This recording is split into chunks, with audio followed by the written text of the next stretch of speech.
Hello,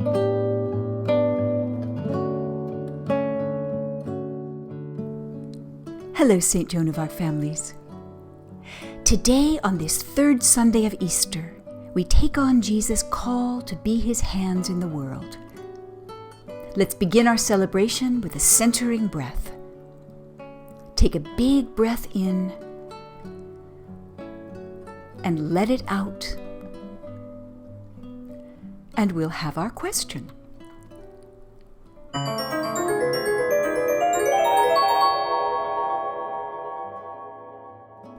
Let's read it together. What does feed my sheep mean?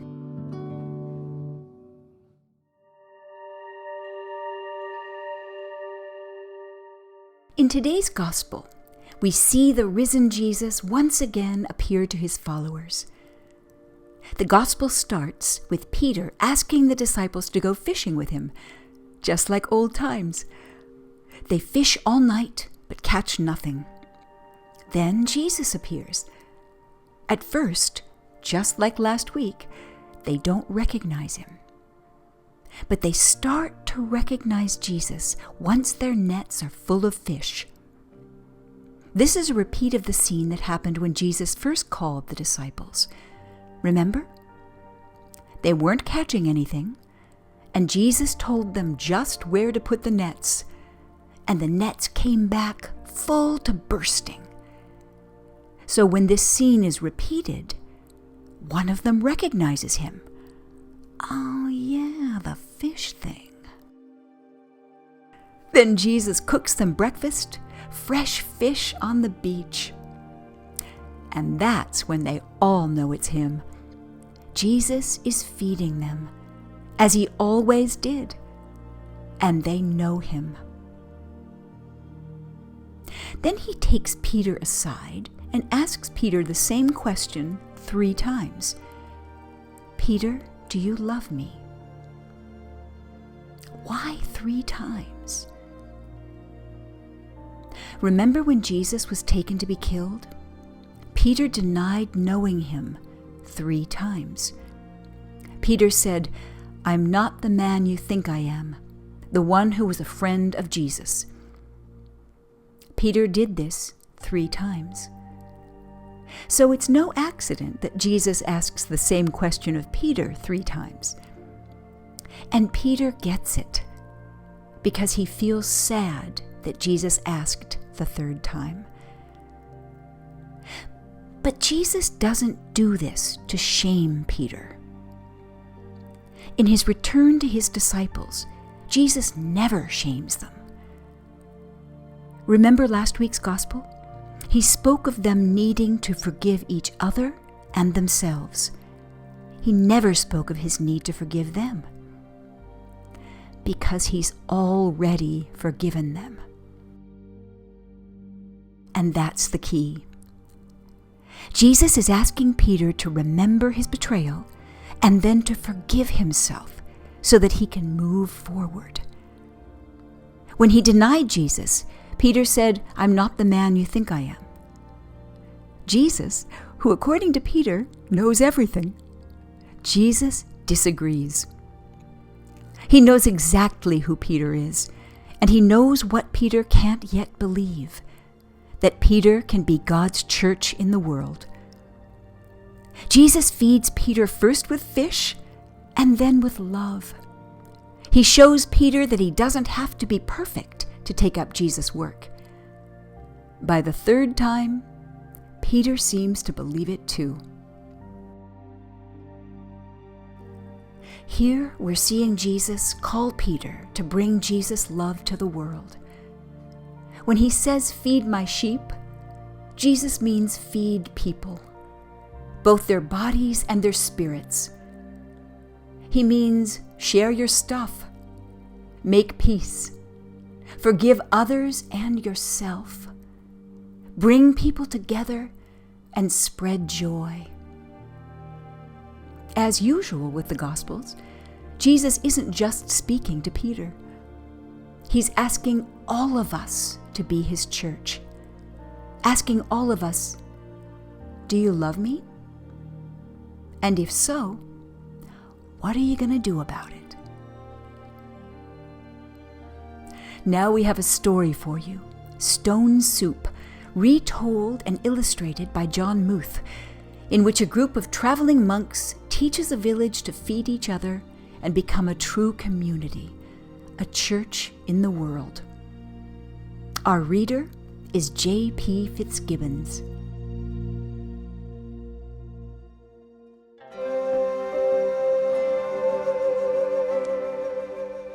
Three monks, Hawk, Lock, and Sue, traveled along a mountain road. They talked about cat whiskers, the color of the sun, and giving. "What makes one happy, Sue?" asked Hawk, the youngest monk. Old Sue, who was the wisest, said, "Let's find out." The sound of a bell brought their gaze to the rooftops of a village below. They could not see from so high above that the village had been through many hard times. Famine, floods, and war had made the villagers weary and untrusting of strangers. They had even become suspicious of their neighbors. The villagers worked hard, but only for themselves. There was a farmer, a tea merchant, a scholar, a seamstress, a doctor, a carpenter, and many others, but they had little to do with one another. When the monks reached the foot of the mountain, the villagers disappeared into their houses. No one came to the gates to greet them. And when the people saw them enter the village, they closed their windows tight. The monks knocked on the door of the first house. There was no answer. Then the house went dark. They knocked on a second door, and the same thing happened. It happened again and again, from one house to the next. "These people do not know happiness," they all agreed. "But today," said Sue, his face bright as the moon, "we will show them how to make stone soup." They gathered twigs and branches and made a fire. They placed a small tin pot on top and filled it with water from the village well. A brave little girl who had been watching came to them. "What are you doing?" she asked. "We are gathering twigs," said Lock. "We are making a fire," said Hawk. "We are making stone soup, and we need 3 round, smooth stones," said Sue. The little girl helped the monks look around the courtyard until they found just the right ones. Then they put them in the water to cook. "These stones will make excellent soup," said Sue. "But this very small pot won't make much, I'm afraid." "My mother has a bigger pot," said the girl. The little girl ran home. As she started to take a pot, her mother asked what she was doing. "3 strangers are making soup from stones," she said. "They need our biggest pot." Said the girl's mother. "Stones are easy to come by. I'd like to learn how to do that." The monks poked the coals. As smoke drifted up, the neighbors peered out from their windows. The fire and the large pot in the middle of the village was a true curiosity. One by one, the people of the village came out to see just what this stone soup was. "Of course, old-style stone soup should be well seasoned with salt and pepper," said Hawk. "That is true," said Lock, as he stirred the giant pot filled with water and stones. "But we have none." "I have some salt and pepper," said the scholar, his eyes big with curiosity. He disappeared and came back with salt and pepper, and even a few other spices. Sue took a taste. "The last time we had soup stones of this size and color, carrots made the broth very sweet. "Carrots?" said a woman from the back. "I may have a few carrots, but just a few." And off she ran. She returned with as many carrots as she could carry and dropped them in the pot. "Do you think it would be better with onions?" asked Hawk. "Oh, yes, maybe an onion would taste good," said a farmer, and he hurried off. He returned in a moment with 5 big onions, and he dropped them into the bubbling soup. "Now, that's a fine soup," he said. The villagers all nodded their heads, and the smell was very agreeable. "But if we only had some mushrooms," said Sue, rubbing his chin. Several villagers licked their lips. A few dashed away and returned with fresh mushrooms, noodles, pea pods, and cabbages.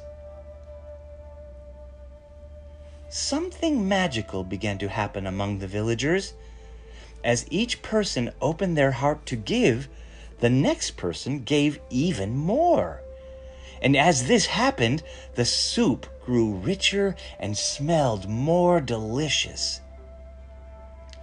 "I imagine the emperor would suggest we add dumplings," said one villager.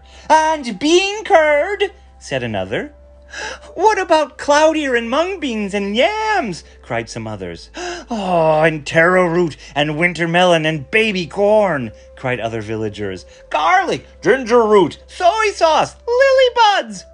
I have some," people cried out, and off they ran, returning with all they could carry. The monks stirred the pot, and it bubbled. How good it smelled! How good it would taste! How giving the villagers had become!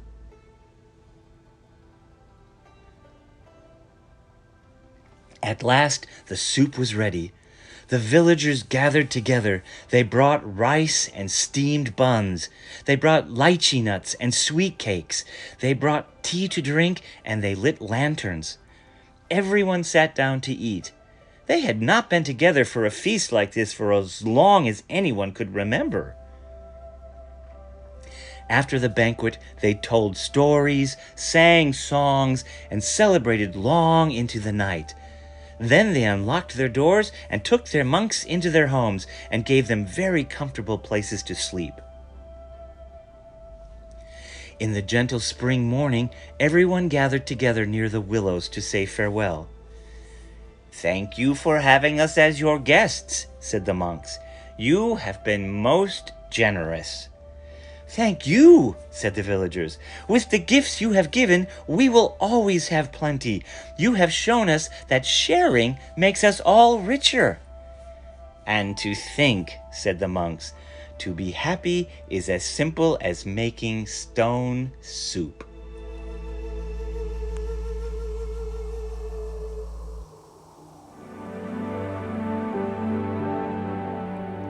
In our story, the trickster monks, like our trickster Jesus, taught the people that when they gave, they grew richer.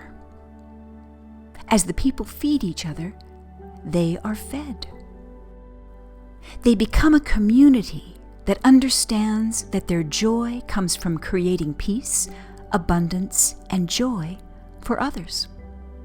They become God's church, people willing to unlock their hearts as they unlock their doors. Be God's church.